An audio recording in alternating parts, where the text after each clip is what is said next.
ឈុតដែលផ្ដល់អារម្មណ៍ប្លែកចាប់កាន់ទូរស័ព្ទថតប៉ុន្តែដូចបានចាប់កាន់កាមេរ៉ាថតអញ្ចឹងជាមួយនឹងដងចាប់ទូរស័ព្ទ MA45 និងភ្លើងជំនួយ LM19 ដោយដងចាប់នេះដែរនឹងជួយបង្កើនគុណភាពវីដេអូនិងការថតរូបបងៗឲ្យកាន់តែមានគុណភាពជាងនេះចំពោះដងចាប់កាន់នេះដែរ model MA45 នៅក្នុងប្រអប់រួមមកជាមួយនឹងដងចាប់មួយនិងបន្ទះឆក់សម្រាប់បងៗដែលប្រើទូរស័ព្ទ Android បងៗអាចធ្វើការឆក់ជាមួយនឹងទូរស័ព្ទក៏បានគៀបជាមួយនឹងទូរស័ព្ទក៏បានដែរម្យ៉ាងវិញទៀតនៅពេលដែលថតរូបក៏គេមានមកជាមួយនឹង remote control ឲ្យបងៗចុចបញ្ជាការថតបានដូចគ្នាហើយចំពោះ remote control នេះដែរគឺសាកថ្មដែលប្រើ Type C ហើយងាយស្រួលនៅក្នុងការភ្ជាប់ Bluetooth នៅក្នុងទូរស័ព្ទមែនតើហើយបើនៅខាងក្រោយដងនេះដែរគេមានមកជាមួយនឹងកញ្ចក់សម្រាប់បងៗថត selfie ពីក្រោយដើម្បីមើលប្លង់បងៗត្រូវថតដងចាប់ទូរស័ព្ទនេះដែរបងៗអាចធ្វើការកាច់កង់បាន180ដឺក្រេចង់ដាក់ទូរស័ព្ទថតប្តីក៏បានចង់ថតបញ្ឈរក៏បានហើយបងៗក៏អាចសេរីបានដូចគ្នាកាន់តែពិសេសជាងនេះបើសិនជាបងៗចង់បានគុណភាពវីដេអូនិងពន្លឺកាន់តែស្អាត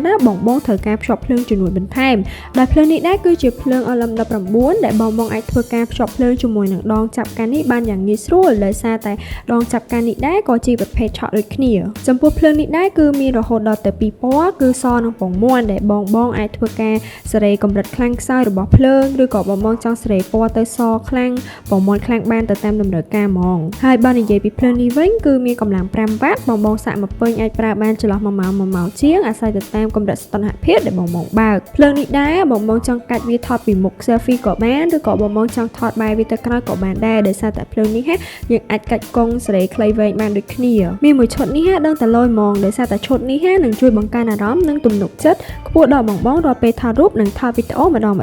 អញ្ចឹងសម្រាប់បងៗដែលមានចំណាប់អារម្មណ៍ជាមួយនឹងឈុតនេះបងៗអាចធ្វើការទំនាក់ទំនងមកកាន់ពួកយើងបានជម្រាបលា